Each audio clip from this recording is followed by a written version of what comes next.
Hi mga B! Ayan nga.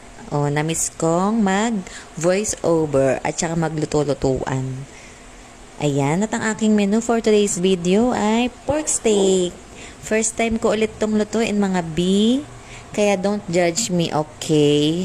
Charis. Ayan na nga, at gisahin na natin yung bawang.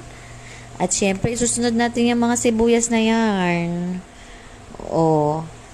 And then, ilalagay na natin ang ating porky. Minarinate ko yan sa toyo and lemon. Salamat po sa nagbigay ng lemon. Ayan, ang sarap niya ang gamitin pang marinate.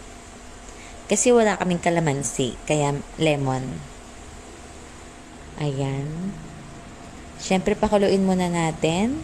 And then, pag kumulo na, ilagay natin yung pinag-marinate natin para mas lumasa sa sabaw niya. Ayan. At pakuluin ulit natin. Lagyan natin ng tubig. Siyempre, para mas maraming sabaw.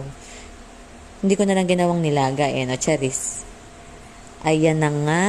At kumukulo na, mga B. Luto na ang ating pork steak. Tara, let's eat!